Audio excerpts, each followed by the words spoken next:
तब्बल 6 महिन्यापूर्वी मार्च 2011 मध्ये महाराष्ट्र राज्य शिक्षण मंडळाने 10वीची परीक्षा घेतली.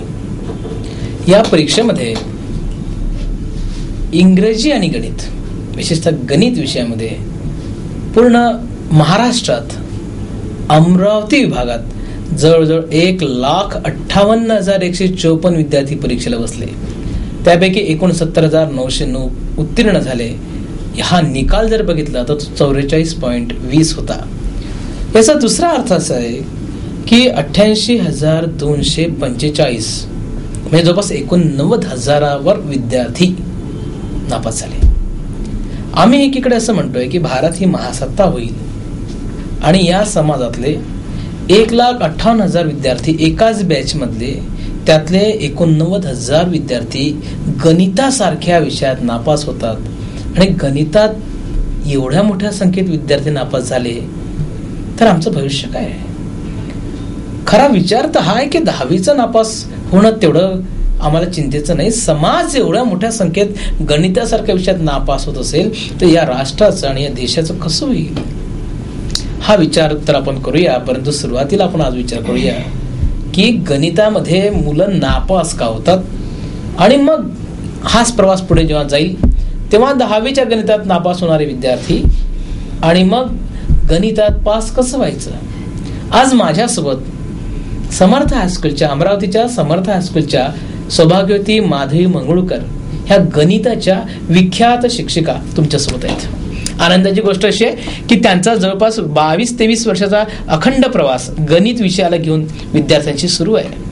लोकप्रिय शिक्षिका जशा असतात त्या सगळ्या वलयातून त्या पुढे आल्या आहेत आणि त्या आल्या आहेत ते थेट तुमच्या माझ्या अशा समाजासाठी की ज्या समाजामध्ये गणित या विषयात एका 5 जिल्ह्यात, अमरावती, अकोला, बुलढाणा, यवतमाळ आणि वाशिम एवढ्या 5 जिल्ह्यात या बोर्डात जवळपास 89,000 विद्यार्थी नापास होतात आहे. सुरुवातीला मी मॅडम तुम्हाला असा प्रश्न विचारेल, या स्टुडिओत आला तर आपलं स्वागत मी करतोय. मॅडम, पहिला प्रश्न असा आहे की गणितासारख्या विषयात एवढी मोठी संख्या काय आहे नापास होणाऱ्यांची? काय तुम्हाला मानसिकता काय याच्या मागे काय सांगता येईल?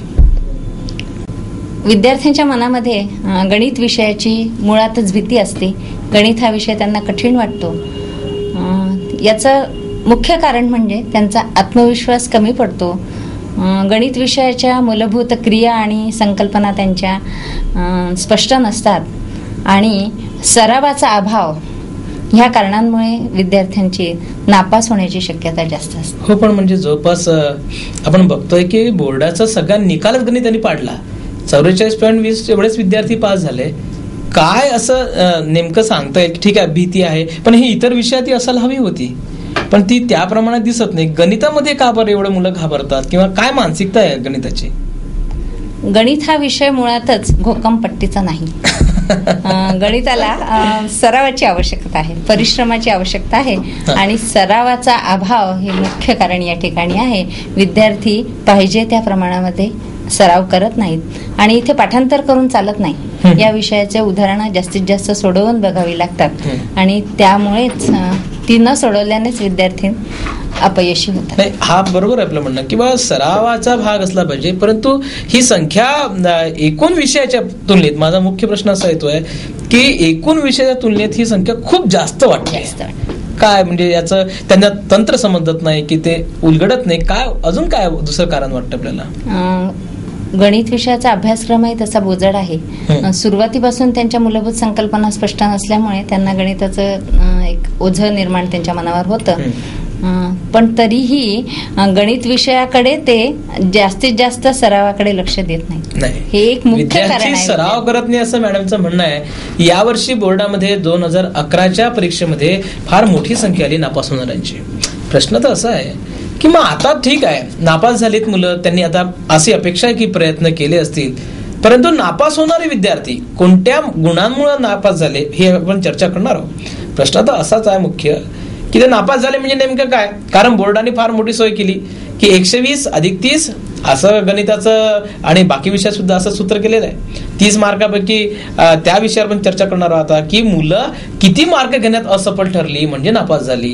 कारण अपेक्षा तर पूर्ण 52 मार्काची नाहीये. मागच्या या काही वर्षापूर्वी जशी व्यवस्था होती, आम्ही जेव्हा शिकलो तेव्हा थेट आम्हाला 52 मार्क घ्यावे लागत होते.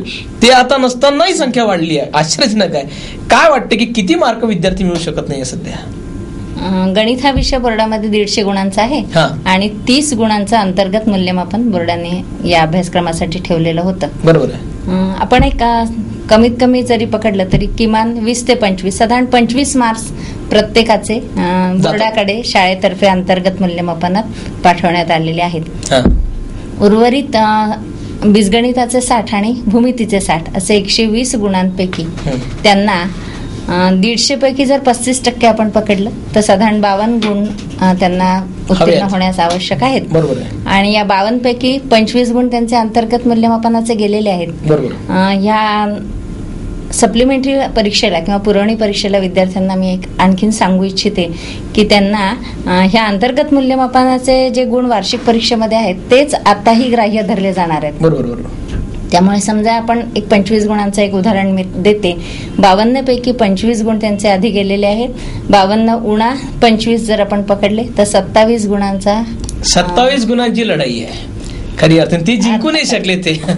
मी तुम्हाला एक सांगताना महत्वाची सूचना अशी सांगतोय की 2011 या परीक्षेमध्ये जे विद्यार्थी अनुत्तीर्ण झाले म्हणजे नापास झालेत ते आता या उद्याच्या म्हणजे 1 ऑक्टोबर आणि 3 ऑक्टोबर गणित 1 आणि गणित 3 या परीक्षेसाठी पुन्हा एकदा प्रयत्नाची शर्थ लढवणार आहेत.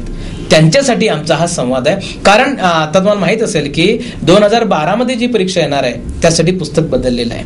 आजची चर्चेतले काही मुद्दे जे सगळ्यांना सर्वत्र नेहमीच लागू राहणार आहे, काही स्पेसिफिक मुद्दे मात्र त्याच विद्यार्थ्यांसाठी असतील की जे विद्यार्थी आता या ऑक्टोबरच्या परीक्षेमध्ये पात्र ठरले आहेत आणि ते आता परीक्षा देणार आहेत. आज या कार्यक्रमात पहिला भाग जो आहे तो भाग आहे की गणित 1. आज आम्ही मॅडमशी चर्चा करणार आहोत की गणित 1 या विषयात जर तुम्हाला 25 मार्काचं खरं म्हणजे गरज आहे, 27 मार्काची गरज आहे. आताच बोलले मॅडम. आपण समजूया मॅडमशी त्या विषयावर चर्चा करूया. आज त्या विद्यार्थ्यांनी खूप आग्रहाने हा कार्यक्रम बघायचा आहे ज्यांना पास व्हायचं आहे. तुम्हालाच पास नाही व्हायचं, या समाजाला आता पास व्हायची गरज आहे. कारण एवढी मोठी फौज घेऊन हा समाज नापासाचं ओझं सहन करण्याच्या क्षमतेचा नाही आहे. कारण आम्ही तंत्रज्ञानाच्या युगामध्ये राहतोय आणि 27-28 मार्क आमचे विद्यार्थी मिळवत नाही. समाजाला खूप चिंता करण्याची गोष्ट आहे आणि त्या चिंतेतूनच हा कार्यक्रम पुढे आलेला आहे. आता आपण थेट अभ्यासाकडे वळणार आहोत आणि अभ्यासाकडे वळणार आहोत म्हणजे काय तर प्रश्नपत्रिका तुमच्याकडे जर तुमच्या घरी असेल तर जरूर हातामध्ये घ्या. हा कार्यक्रम 2-3 वेळा तुम्ही बघणार आहात चॅनलच्या माध्यमातून. तुम्हाला वेबसाईटवर हा कार्यक्रम पाहता येणार आहे. जेव्हा जेव्हा हा कार्यक्रम पाहता येईल तेव्हा तेव्हा तुम्ही प्रश्नपत्रिका हातात घ्या. आता भाग 1 म्हणजे गणित 1 या विचार मॅडमची सुरुवात करूया की मॅडम गणित 1 ची प्रश्नपत्रिका कशी आहे आणि त्याची पण सुरुवात कशी करूया. या आधी सांगितल्याप्रमाणे आपल्याला 120 गुणांपैकी 27 गुणांची लढाई या ठिकाणी करायची आहे आणि बीजगणिताच्या 60 गुणांबद्दल आपण या ठिकाणी बोलणार आहे. सुरुवातीलाच मी तुम्हाला स्पष्ट करते की आपल्याला पूर्ण अभ्यासक्रमाचा विचार या ठिकाणी करायचा नाही, पूर्ण प्रश्नपत्रिकेचाही विचार या ठिकाणी करायचा नाही. उरलेल्या या आठवड्याभराच्या म्हणजे शिल्लक असलेल्या या काळामध्ये आपल्याला फक्त आणि फक्त एकच गुपित मी तुम्हाला सांगू इच्छिते आणि ते म्हणजे फक्त पहिल्या 2 प्रश्नांचा विचार आपल्याला या ठिकाणी करायचा आहे. खूप मोठी थीम आणि खूप मोठी अशी तुम्हाला दिलेली टीप आहे ही की गणिताच्या पेपरला आपण सुरुवात करतोय गणित 1 आणि त्या विद्यार्थ्यांसाठी सुरुवात करतोय जे अगदी 25, 27, 28 मार्क मिळू शकले नाही. त्यांच्यावर आम्ही सुरुवातीला हा भर देतोय. त्यांच्यासाठी मॅडमची पहिली टीप आहे की गणिताचा पेपर सेट तुमच्या हातामध्ये असेल तर हा समजा ए पेपर सेट आहे तर या ए पेपरच्या सेटला आपण सुरुवात करूया. केली आहे मॅडमची सुरुवात. पहिला प्रश्न हातात घेतलाय. मराठीमध्ये त्यांना म्हटलंय खालीलपैकी कोणतेही 6 उपप्रश्न सोडवा. हा प्रश्न 12 मार्काचा. प्रश्न क्रमांक 1 मध्ये 8 उपप्रश्न विचारलेले आहेत. त्यापैकी 6 उपप्रश्न आपल्याला सोडवायचे आहे. प्रत्येकी 2 गुणांचे, एकूण 12 गुणांचा हा प्रश्न आहे. हा इंग्रजी माध्यमाला काय सांगता येईल? इंग्रजी माध्यमांना सांगता येईल की we have to choose any 6 questions out of 8 given questions. There are 8 sub-questions in the question number 1 and you have to solve any 6 questions. इंग्रजी माध्यम आणि मराठी माध्यमाचे पेपर सारखे असतात. आपण पहिल्या प्रश्नाकडे गेलो आहोत, पण एक गोष्ट अजून थोडीशी वेगळी महत्त्वाची सांगणार आहोत की ABCD पॅटर्नवर मुलं घाबरतात. असं म्हणतात, मॅडम मला B मिळाला होता म्हणून मी नापास झालो, मला C मिळाला. काय सांगतील याच्यावर? मुळात तुमची ही जी तुमचा हा जो समज आहे तोच गैरसमज आहे. कारण ABCD हे चारही संच एकाच काठिण्य पातळीचे असतात की मला A आला म्हणून तो कठीण आहे आणि बाजूच्याला B आलाय म्हणून तो सोपा असावा असं नाही. कारण प्रत्येक उपप्रश्नांचं म्हणजे प्रकरण निहाय जे प्रश्न विचारलेले असतात ते सुद्धा फक्त थोडंसं त्यांच्या अंकांमध्ये किंवा सहगुणकामध्ये बदल असतो, बाकी काहीही नाही. सर्व संचांची चारही संचांची काठिण्य पातळी सारखीच असते, फक्त मास कॉपी होऊ नये म्हणून बोर्डाने केलेली ही तरतूद आहे. त्या ठिकाणी 4 संच त्यांनी दिलेले आहेत. ABCD असे 4 संच येतात ते मास कॉपी रोखण्यासाठी. तुमचा जर समज असेल की 4 संचामध्ये कुठे सोपा प्रश्न कुठं कठीण प्रश्न असं काही नसतं, संख्यांचा बदल केला असतो. गणित तेच असतं आणि तो संख्यांचा बदल एवढ्यासाठी की समोरच्या विद्यार्थ्यांनी मागचं विद्यार्थी पाहू नये एवढा अर्थ आहे. म्हणून एक डोक्यातून काढून टाका की कोणताही संच आला तरी त्यात तुम्ही पास होणार आहात. आपण आता पहिल्या प्रश्नावर आलाय. मॅडम सांगतील की पहिली जी 8 प्रश्न आहे, पहिल्या प्रश्नात उपप्रश्न 8 आहेत, त्यातले 6 सोडवायचे आहे. ते प्रश्न कसे असतात मॅडम जरा सांगा. मी या ठिकाणी A संच हातात घेतलेला आहे. मार्च 2011च्या परीक्षेकरता हा संच A आपल्याला देण्यात आलेला होता आणि या ठिकाणी तुमच्या लक्षात येईल की प्रकरण निहाय मी उपप्रश्नांच्या या ठिकाणी लिहिलेला आहे. पहिला प्रश्न आहे 3ऱ्या प्रकरणातला, दुसरा प्रश्न आहे 5व्या प्रकरणातला, तिसरा प्रश्न आहे 2ऱ्या प्रकरणातला.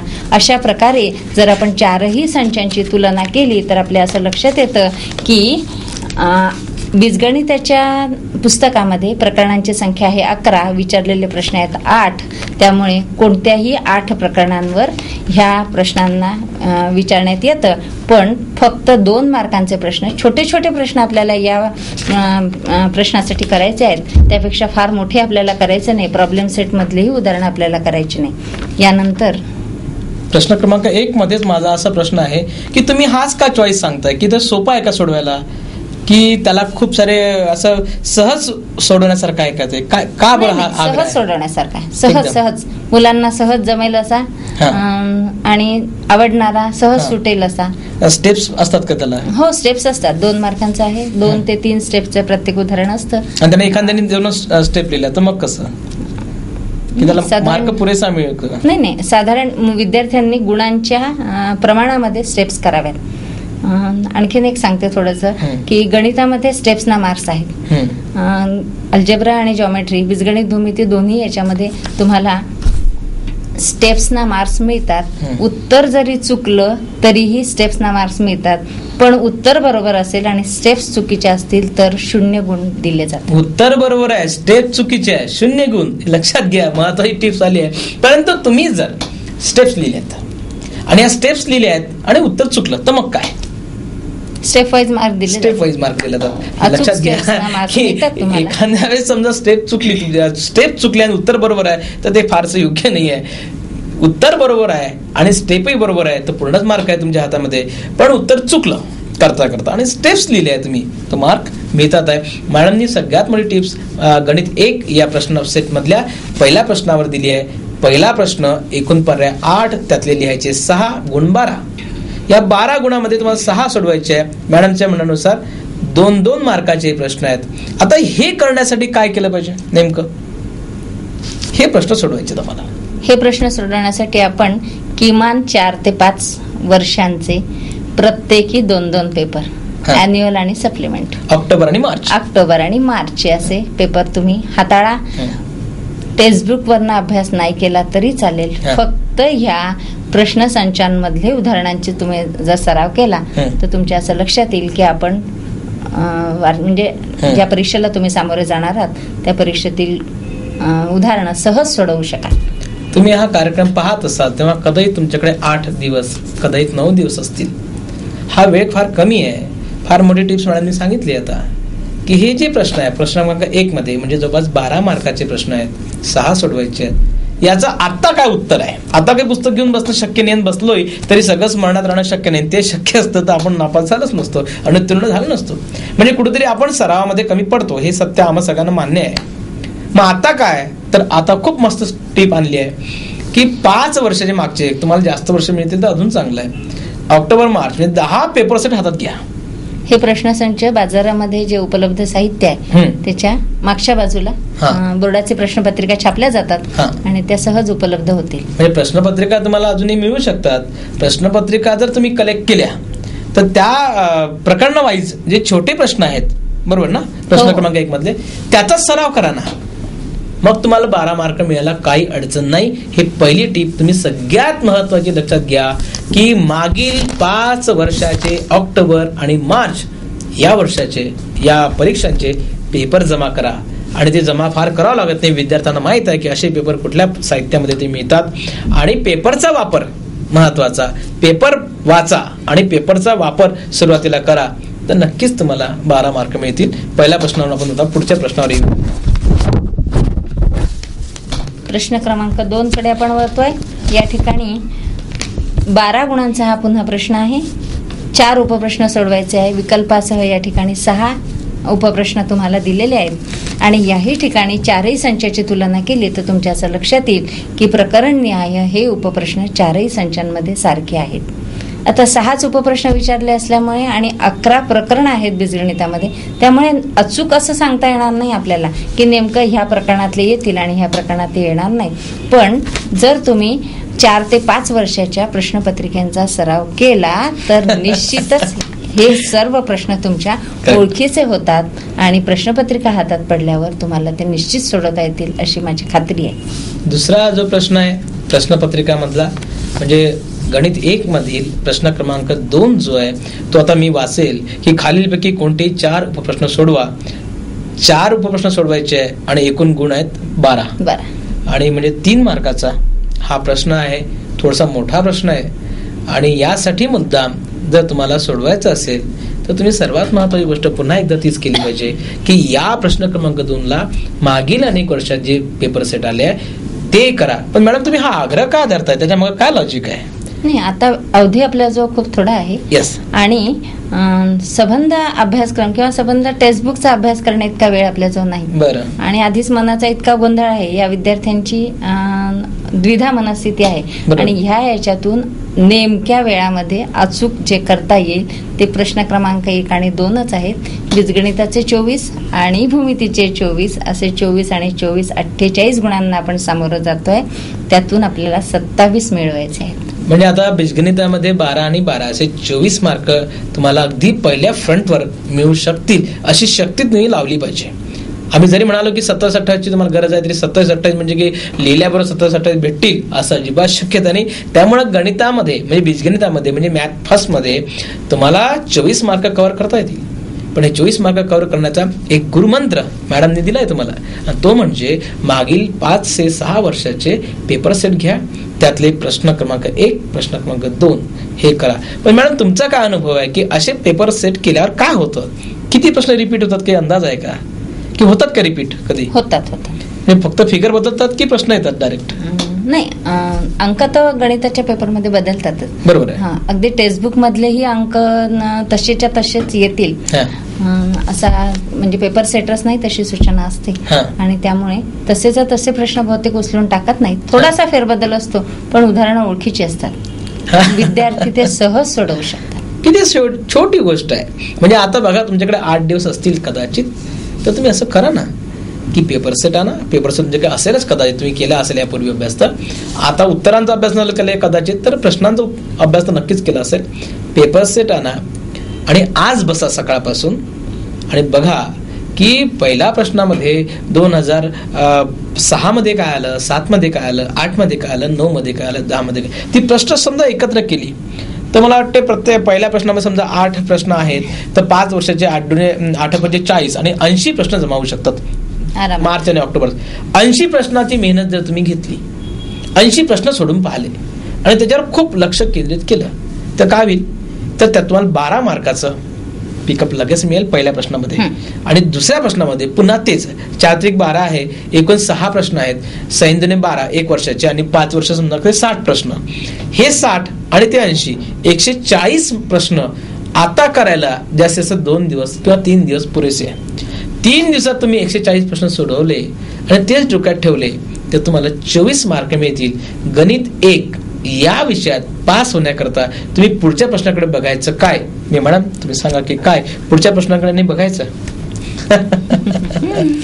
आता प्रश्न क्रमांक 1 आणि 2 कडे आपण जास्तीत जास्त लक्ष दिलेलं आहे. ह्या करता फक्त आपण प्रश्नपत्रिकांचा सराव हाच एक उपाय तुम्हाला सांगितला. बस त्यानंतरही आपल्याजवळ वेळ उरणार आहे. खरं म्हणजे गणिताची प्रश्नपत्रिका ही 2.5 तासाची असते. एका गुणांसाठी 2 मिनिट असा हिशोब असतो आणि 60 गुणांसाठी 120 मिनिटांचा, आणि म्हणजे 2 तास झाले. अर्धा तास हे गणनाला किंवा विचार करण्याला, आकृती काढायला म्हणून जास्तीचे दिलेले असतात. असा 2.5 तासांचा हा पेपर आहे. आपल्याला आतापर्यंत फक्त 24 गुणांचा आपण सोडवलेला आहे. 24 गुणांचा पेपर सोडवला आहे. बाकी इतर प्रश्नाकडे तुम्हाला वळायचं का? हा तुमचा ऐच्छिक प्रश्न आहे. नाही नाही नाही नाही, वळायचं, सोडून नाही द्यायचं. बरं, आग्रह नाही, पण उर्वरित वेळामध्ये 3ऱ्या प्रश्नांपासून 5व्या प्रश्नाकडे सहज नजर टाकायला हरकत नाही. त्यातले काही ओळखीचे येणारे असे उदाहरणं वाटली तर ते तुम्ही निश्चित सोडवा. जसं उदाहरणार्थ या बीजगणिताच्या पेपरमध्ये मी तुम्हाला काही उदाहरणं अगदी खात्रीपूर्वक सांगू शकते. अवयव पद्धतीने म्हणजे अवयव काढा आहे, फॅक्टरायझेशन मेथड आहे, प्रॉबेबिलिटीची उदाहरणं येत असतील तर ती करा. HCF LCM, मसावी लसावी आपण काढू शकतो. त्यानंतर पाय डायग्राम करा. वृत्तालेख हा बहुतेक सर्वच पेपर्समध्ये तुम्हाला दिसेल. 3 ते 4 मार्कांसाठी हा पाय डायग्राम म्हणजेच वृत्तालेख येतो. तसंच आलेख पद्धतीने एक सामायिक समीकरणं सोडवायची असतात. ग्राफिकल मेथड असते आणि हे सुद्धा 3 किंवा 4 मार्कांसाठी येते. सहज सोपी आहे. आलेख काढणं सर्वांना जमतं. त्यामुळे उर्वरित 3 ते 5 प्रश्नांपैकी जे ओळखीचे वाटतात, जे जमतील असे तुम्हाला वाटतील, ते सर्व प्रश्न तुम्ही हाताळायला हरकत नाही. पेपर सोडून द्यायची गरज नाही. जेवढेच येतील उदाहरणं तेवढेच सोडवा. अगदी बरोबर. सगळ्यात मोठी टीप या आपण ब्रेकवर जाण्यापूर्वी आपण ही टीप घेतली आहे की मॅथमॅटिक्स फर्स्ट म्हणजे गणित 1 मध्ये पहिल्या आणि दुसऱ्या प्रश्नावर तुम्ही खूप जोर द्या. 24 मार्काचे प्रश्न आहे. कदाचित तुम्हाला इथेच 20 ते 22 मार्क मिळू शकतील. त्यासाठी मागील 5 वर्षाचे पेपर सेट तुम्ही ऑब्झर्व करा. त्यातले प्रश्न काही फिगर बदलतील पण ती अतिशय समानता राहील. आणि पुढचे जे प्रश्न आहे त्याबद्दल चॉईस घ्या आणि तुम्हाला जेवढ्या स्टेप्स जमतील जरूर सोडवा. मॅथमॅटिक्स फर्स्ट या पेपरसाठी मला वाटते तुम्हाला हे पुरेसं आहे की आता या स्टेपवर मी काय करू, तर या स्टेपवर एवढंच करा. पहिला आणि दुसरा प्रश्न सोडवा. आपण एक छोटीशी विश्रांती घेतोय आणि त्यानंतर पाहतोय पुन्हा एकदा की गणित 2 म्हणजे भूमिती या विषयामध्ये नेमकं काय केलं म्हणजे थेट मार्क मिळतील. मॅडम बोलणार आहेत. तोपर्यंत थोडे विश्रांती घेऊया. जाऊ नका, पाहत राहा सिटी न्यूज.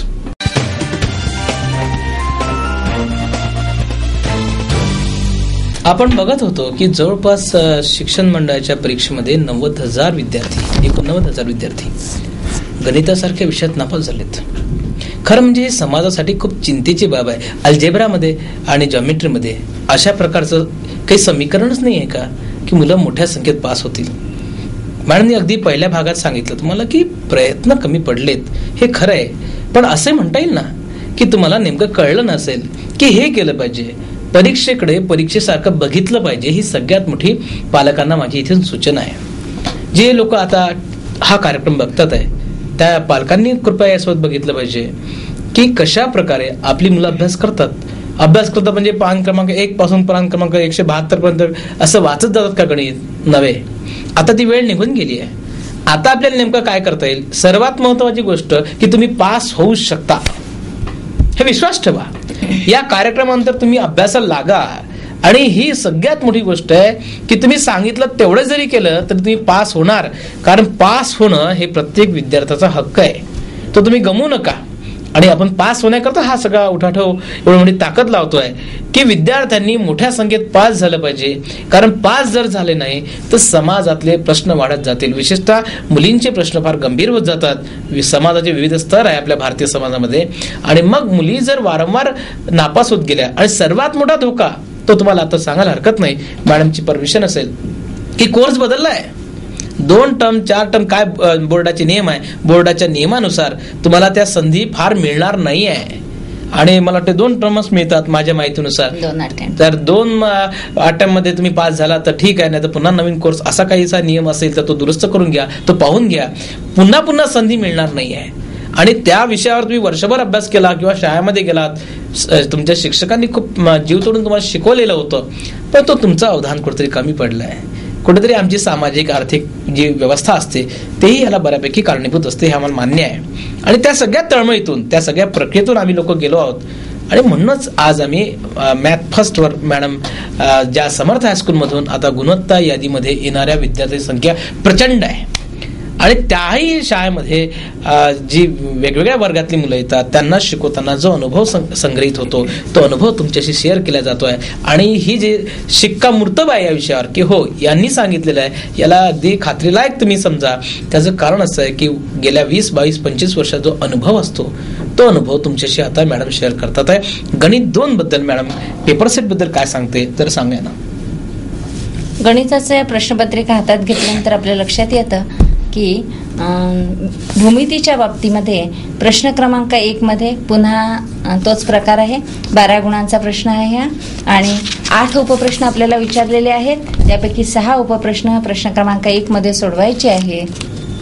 तुम्हाला मला असं सांगायचं आहे की भूमितीमध्ये पुस्तकात 8च प्रकरण आहेत आणि प्रश्न क्रमांक 1 मध्ये 8 प्रश्न आहेत. 8 प्रकरण, प्रत्येक 8 प्रश्न प्रकरणावर 1 प्रश्न नक्की येणार आहे 2 गुणांचा. किती मोठी गोष्ट आहे बघा.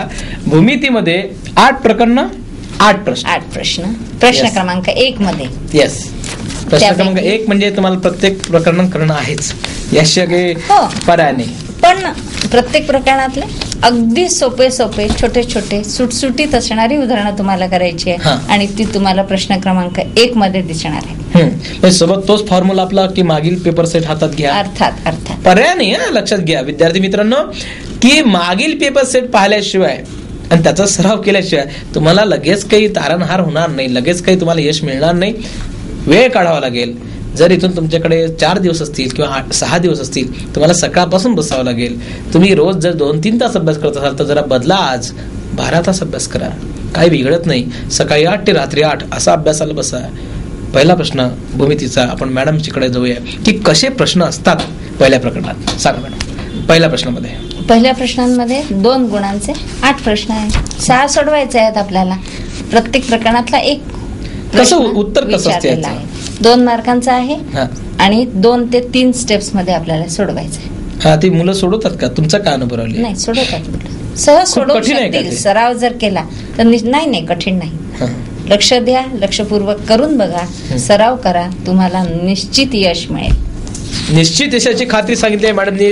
तुम्हाला खूप खूप आमच्या शुभेच्छा असतील या विषयावर. आपण बघूया प्रश्न क्रमांक 1 मध्ये जवळपास तुम्हाला 6 उपप्रश्न सोडवायचे. 2 मार्काचा प्रश्न आहे. फार स्टेप्स नाही आहे. 1-2 स्टेप म्हणून तुम्हाला 2 मार्क मिळतील. तुम्ही थोडंसं लक्ष द्या आणि 12 मार्क तुम्हाला हमखास मिळतील, कारण स्टेप्स फार मोठ्या नाही. पण मॅडम असं सांगा ना की कुठल्या प्रश्नावर जास्त म्हणजे कुठल्या प्रकरणात जास्त जोर येतो याही पहिल्या प्रश्नात कसं सांगता येईल का की बा हा प्रश्न आपला हा सोपा भाग आहे का जो येतोय तो? नाही, साधारण एक म्हणजे प्रकरण निहाय जर मी सांगितलं तर काही महत्वाच्या गोष्टी मी तुम्हाला सांगू शकते. सहज तुम्हाला नोंद घ्यायची असेल तर घ्या.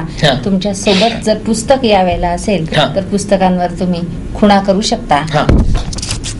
प्रकरण 1 मधील properties of area of triangle इंग्रजी माध्यमातल्या मुलांसाठी सांगितलं सुरुवातीला. क्षेत्रफळ मी सोबतच सांगते, मराठी आणि इंग्रजी. क्षेत्रफळांच्या गुणधर्मांवर त्या ठिकाणी छोटे छोटे प्रश्न आहेत. त्यानंतर मूलभूत प्रमेयावर म्हणजे BPT वर आहेत. त्यानंतर intercept made by 3 parallel lines, 3 समांतर रेषांच्या आंतरछेदांवरचा प्रश्न आहे. त्यानंतर कोन दुभाजकावर आहे, अँगल बायसेक्टर. त्यानंतर टेस्ट ऑफ सिमिलरिटी आणि एरियाज ऑफ सिमिलर ट्रायंगल्स यावरचे छोटे प्रश्न करून ठेवा. प्रश्न क्रमांक 1 मध्ये प्रकरण 1 मधील यावर निश्चित प्रश्न येतो. प्रकरण 2 कडे आपण जातोय. Property of geometric mean, page number 41 ला हे आहे. पायथागोरसचा थिअरम आणि त्याचा व्यत्यास म्हणजे त्याचा कॉन्व्हर्स आपल्याला करून ठेवायचा आहे. त्यानंतर प्रकरण 3 मधलं आपण जर पाहिलं तर आपल्याला लक्षात येतं की तिथे एक छोटंसं थिअरम आहे. Tangents of 2 tangents of the circle are given there and we have to show the lengths of 2 tangents are same.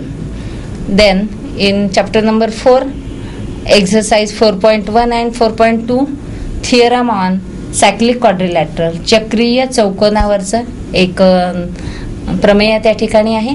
Exercise 4.1 आणि 4.2 मधली सोपी छोटी उदाहरणं करून पाहायला सांगितलं गेलंय. मी तुम्हाला सांगितलंय तसं टँजंट सेकंड प्रॉपर्टी आहे. PA गुणिला PB बरोबर PT चा स्क्वेअर, पेज नंबर 105 ला हे उदाहरण तुम्हाला सापडेल.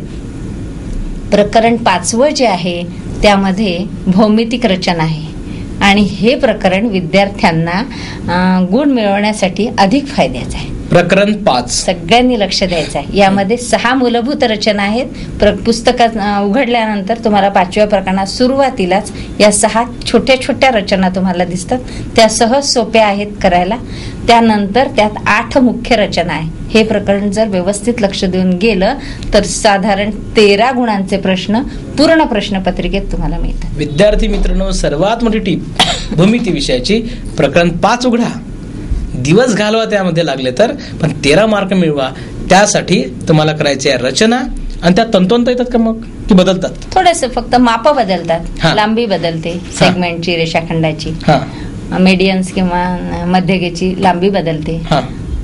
सहज करू शकतात. प्रकरण 5 तुम्हाला सरळ थेट 13 मार्क मिळून देऊ शकतो. हा लक्षात घ्या, ही गोष्ट महत्वाची सांगितली.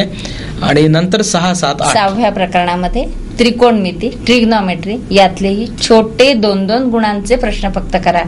पुढच्या प्रश्नांकडे जायची गरज नाही. त्यानंतर 7वं प्रकरण आहे मेन्सुरेशन. यात व्हॉल्यूम आणि टोटल सरफेस एरिया तुम्हाला विचारलेला आहे. आणि या 7व्या प्रकरणामध्ये मात्र एक लक्षात ठेवायचं आहे, विद्यार्थ्यांनी सूत्र पाठ करायची.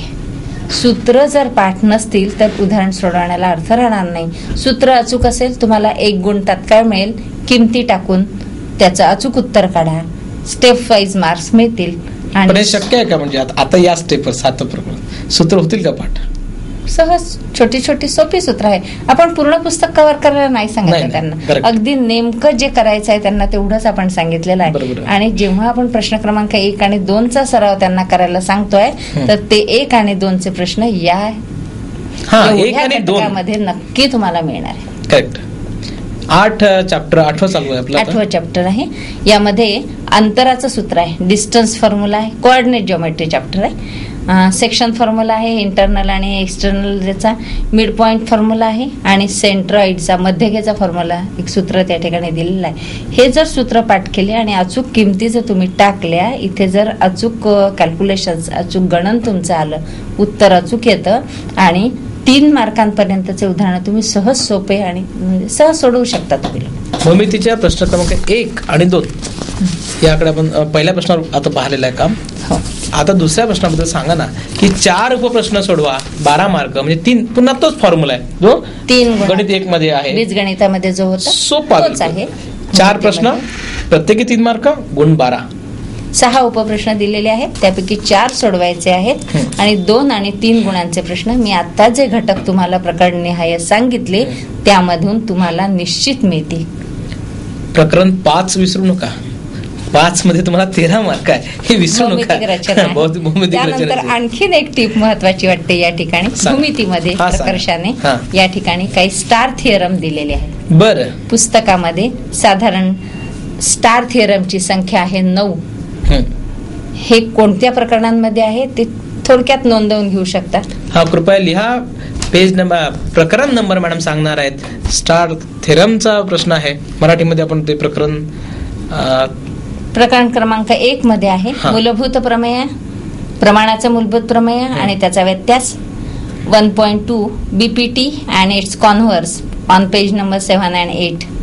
त्यानंतर कोन दुभाजकाचा गुणधर्म आहे, angle bisector property on page number 11. 1.6 areas of similar triangle. हे समरूपतेच्या याच्यावर क्षेत्रफळावर, त्रिकोणाच्या क्षेत्रफळावर आधारित असं प्रमेय आहे. एकूण ही 4 प्रमेय आहेत. तारांकित प्रमेय म्हणजे स्टार प्रमेय आहेत. प्रकरण 2 मध्ये पायथागोरसचा थिअरम आणि त्याचा व्यत्यास, पायथागोरस थिअरम आणि त्याचा कॉन्व्हर्स, हे 2च स्टार थिअरम दिलेले आहेत. प्रकरण 3 मध्ये आहे टँजंट सेगमेंट्सवरचा एक थिअरम आहे. प्रकरण 4 मध्ये सायक्लिक क्वाड्रिलॅटरलचा चक्रीय चौकोनावरचं एक प्रमेय आहे आणि टँजंट सेकंड प्रॉपर्टीवरचं छेदिका आणि स्पर्शिकेच्या गुणधर्मांवरचं एक प्रमेय आहे. असे एकूण 9 तारांकित प्रमेय स्टार थिअरम आपल्याला दिलेले आहे. विशेष सांगायचं म्हणजे हे की ह्या 9 पैकी 2 प्रमेयांच्या सिद्धता परीक्षेमध्ये निश्चित विचारतात. किती? 4 मार्कासाठी? 8 मार्कांसाठी. हा, म्हणजे तुम्हाला 8 मार्क नक्की मिळवायचे. प्रश्न क्रमांक 4 आणि 5 मध्ये हे 4 मार्कांच्या 2 सिद्धता विचार. थोडं ज्यांना म्हणजे आता थोडा बहुत अभ्यास केला, गेल्या 4 महिन्यात त्यांनी मार्गदर्शन घेतलंय गुरुजींचं, असे विद्यार्थी ज्यांना 25-30 मार्कापेक्षा जास्त अपेक्षा आहे, आता कदाचित ते 70-75च्या वर जाणार आहेत, अशा विद्यार्थ्यांनी आता इथून म्हणजे पहिला प्रश्न आणि दुसरा प्रश्न हा त्या विद्यार्थ्यांना आम्ही आग्रह करतोय की ज्यांना आता पास होणं जरा मुश्किल गेलं होतं, खूप खूप मोठी लढाई ते लढले पण नापास झाले. आता यावेळेस तेवढी जमली नाही अजून भट्टी, त्यांनी पहिल्या दुसऱ्या प्रश्नावर आपण जोर द्या.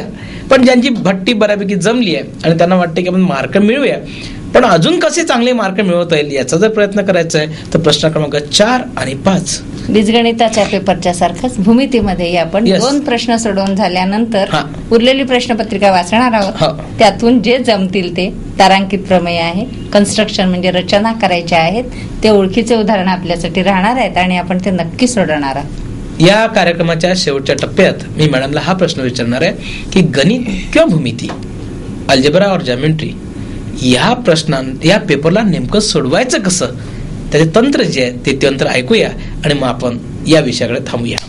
काय तंत्र आहेत की काय केलं पाहिजे मुलांनी? परीक्षा हॉलमध्ये गेले आहेत, आता इथून सुरुवात झाली आहे, 2.5 तास त्यांच्याकडे, काय केलं पाहिजे? तुमच्या प्रश्नाचं उत्तर मी जरा 2 टप्प्यात देऊ इच्छिते. बिलकुल. आपल्याला प्रश्नपत्रिका कशी वाचायची आणि मग कशी सोडवायची असं विश्लेषण आपण करू. बरोबर. आठवड्याभराच्या सरावानंतर आपण विद्यार्थी जेव्हा परीक्षेला सामोरे जाणार आहात त्या दिवशी तुमच्या बैठक क्रमांकावर बसल्यानंतर डोकं अत्यंत शांत ठेवा. मनाची द्विधा अवस्था नको, मनात कुठलाही गोंधळ नको. आठवड्याभराच्या अथक परिश्रमानंतर आपल्याला प्रश्नपत्रिकेतले प्रश्न क्रमांक 1 आणि 2 हे सोडवताच येणार आहेत याची तुम्हाला खात्री झालेली आहे आणि मला सुद्धा तेवढी खात्री आहे. आता प्रश्नपत्रिका हातात आल्यानंतर एक लक्षात घ्या, पूर्ण प्रश्नपत्रिका एकाच टप्प्यात वाचायची आवश्यकता नाही. प्रश्न क्रमांक 1 वाचायला घ्या, त्यामधले सर्व उपप्रश्न वाचा. हे उपप्रश्न आपल्याला जे ओळखीचे वाटतात, जे आपल्याला येतील असं वाटतील ते उपप्रश्न आधी सोडवायला घ्या. जे येतात ते सोडवा, मॅडमचं लक्षात घ्या. आता वाचताना, प्रश्नपत्रिका वाचताना आपण वाचतो त्यावेळेला काही उदाहरणं ओळखीची वाटतात, त्याच्यावर तेवढी खूण करून घ्या आणि सोडवताना क्रमाने सोडवले पाहिजे अशी आवश्यकता नाही. प्रश्न क्रमांक 1 मधले जो उपप्रश्न तुम्हाला जमेल, सोप्याकडून कठीणाकडे, अगदी तुम्हाला जो जमणार आहे, जो सोडवता येणार आहे तो उपप्रश्न आधी सुरुवात करा. गणित विषय कठीण आहे म्हणजे पहिले कठीण विषय प्रश्न सोडवा असं अजिबात नाहीये. सोपं जे येते ते सोडवा ना पहिले.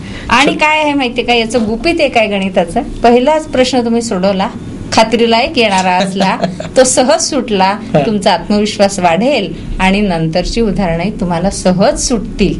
बिलकुल बिलकुल. आणि मग हळूहळू तुम्ही सोडवायला घ्या.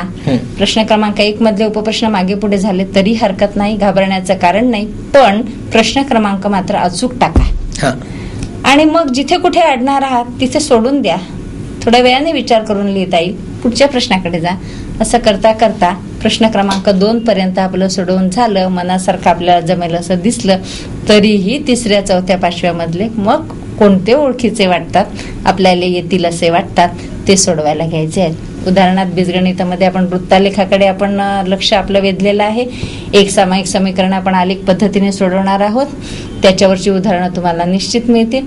भूमितीमध्ये सुद्धा आपल्याला तारांकित प्रमेय आणि भौमितिक रचना 3ऱ्या 4थ्या 5व्या प्रकरणातल्या 5व्या प्रश्नांमधल्या सोडवायच्या आहेत.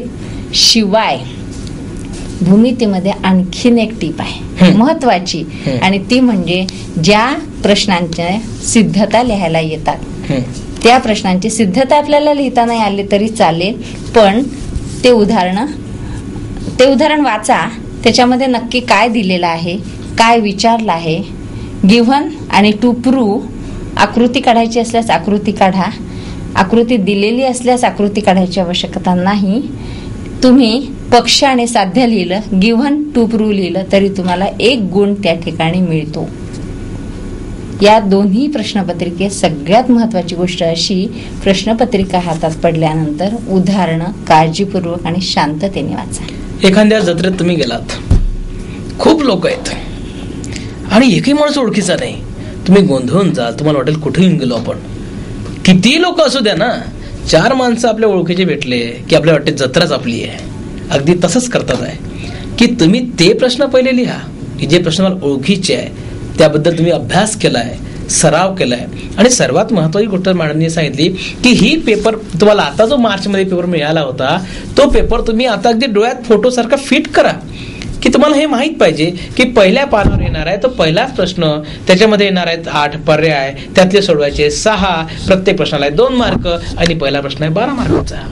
प्रश्न क्रमांक 2 ज्यामध्ये तुम्हाला सोडवायचे पर्याय 4, मार्क आहे 12, एकूण प्रश्न असणार आहे 6. असं पाठांतर जे मी तुम्हाला आता सांगतोय तसं तुम्ही अगदी सारखं आहे गणित 2 मध्ये. उगाच पेपर हातात आताही आल्यावर, म्हणजे ऑक्टोबरला तुमच्या हातामध्ये पेपर आल्यावर तुम्ही पाहत राहाल काय काय आलं नवीन. काही नवीन येणार नाहीये. फिगर बदलणार आहेत, शब्द बदलणार आहेत, काही रचना बदलतील थोड्याशा, परंतु हे सगळं आपल्याला माहित आहे असं समजून जा. एखाद्या नवीन गावात गेल्यावर आपण गोंधळतो, ऑटो कुठे आहे, रिक्षा कुठे आहे, गाव कुठे आहे, मंदिर कुठे आहे, सगळं पाच शोधतो. तसं करू नका. आता जसं नवीन लोक इंटरनेटवर सगळं गाव पहिले पाहतात, मग त्या गावात पाय ठेवतात, तसं तुम्ही आता हे सगळं आपल्याला माहितीच आहे. आणि गेल्यावर डायरेक्ट कुठे शूट करायचं आहे, डायरेक्ट कोणत्या प्रश्नावर आपल्याला जायचं आहे हे माहीत करा. नाहीतर तुम्हाला जे अनोळखी प्रश्न आहेत तेच त्याच्यावर तुम्ही विचार करत बसले, अरे यार हे येत नाही, हे जमत नाही, आता माझं कसं होईल ग, असा विचार कराल तर तुमच्यामध्ये निराशेचं भय वाढून जाईल. आणि त्या भयातूनच एवढी मोठी संख्या 89,000 नापास कसे का होतात. एकतर तुमची कल्पना सुस्पष्ट नसणे, आणि दुसरी गोष्ट की तुम्ही कठीणाकडून सोप्याकडे जाऊ नका. मॅडमने सांगितलंय की जे सोपं आहे, जे जमतं तुम्हाला, जे जमण्यासारखं आहे, ज्याच्यावर तुम्ही आता 8 दिवस विचार करणार आहे, हे सत्य लक्षात घ्या की गणित विषय शिवमंत्रकाला नाही आहे की असं काहीतरी जादू केली आणि आलं. पण ते येण्यासारखं नक्कीच आहे. त्याचं कारण असं आहे की मी रोज 2 तास 3 तास जो काही तास द्यायचे, 4 तास माझ्या क्षमतेनुसार बसेल आणि त्या प्रत्येक प्रश्नाकडे डोळ्यात तेल घालून बघेल. शेवटी प्रयत्न करा, अभ्यास करा. मुलांना खूप अभ्यास करा. म्हणजे काय मॅडम, अभ्यास करा म्हणजे काय म्हणतो आपण, गणिताच्या बाबतीत उदाहरणांचा सराव करा. सगळ्यात मोठी गोष्ट, मुलांना दिवस रात्र पालक सांगतात, मी पालकांना विनंती करेल कृपया मुलांवर प्रेशर करू नका. मुलांना सहानुभूतीची गरज असते, त्यांच्या पाठीवर विश्वासाचा हात ठेवा. आणि सर्वात मोठी गोष्ट की त्यांच्यावर दबाव बनवू नका. दबाव यासाठी बनवू नका की त्याच्यासमोर एवढं मोठं जाड पुस्तक आहे, त्याला वाटते सगळं पुस्तक मला आलंच पाहिजे, पालकांना वाटते तुला हे कसं येत नाही. हा दबाव कृपया बनवू नका. त्यातलं नेमकं काय केलं पाहिजे, मॅडमने खूप सुंदर टिप्स दिल्या आहे. प्रकरण 5 वर आम्हाला खूप जोरात जायचं आहे, 13 मार्क घ्यायचे आहे. प्रश्न क्रमांक 1 आणि 2 वर लक्ष ठेवायचं आहे. म्हणजे जर हिशोब जर केला तर 12×2=24 गणित 1, 12×2=24 गणित 2, 48 मार्क तुम्हाला जर लढता आले, आणि येईलच, विश्वास ठेवा आमच्यावर. या क्षेत्रामध्ये गेली 2 दशकं 2.5 दशकं जे लोक काम करतात आहे ते सगळे अचंबात पडले आहे, एवढी मुलं नापास का होतात आहे, आम्ही कुठं कमी पडतोय, हा समाज कुठं कमी पडतोय. तर जर काही कमी पडत असेल तर आमचा सराव, गणित हा सरावाचा विषय आहे. हा खूप प्रेमाने, हा खूप आत्मविश्वासाने लढण्याचा विषय आहे. मला विश्वास आहे आजच्या या चर्चेनंतर तुमच्यामध्ये आत्मविश्वास तयार होईल. मित्र हो, सर्वात महत्वाची गोष्ट अशी आहे की सौभाग्यवती माधवीताई तुमच्यामध्ये आलात, त्या शाळांमध्ये शिकवतात की ज्या शाळांमधले विद्यार्थी आज गुणवत्तेच्या यादीमध्ये आहेत, परंतु त्यांनाही तेवढीच कळकळ आहे समाजाचा घटक म्हणून की जी विद्यार्थी अगदी 25, 26, 30 मार्क मिळवू शकले नाही, अपयशाच्या उंबरठ्यात आली, या चक्रामध्ये भरडल्या गेली. अतिशय वेदना आमच्या सगळ्यांच्या मनामध्ये आहेत. तुम्ही साथ द्या.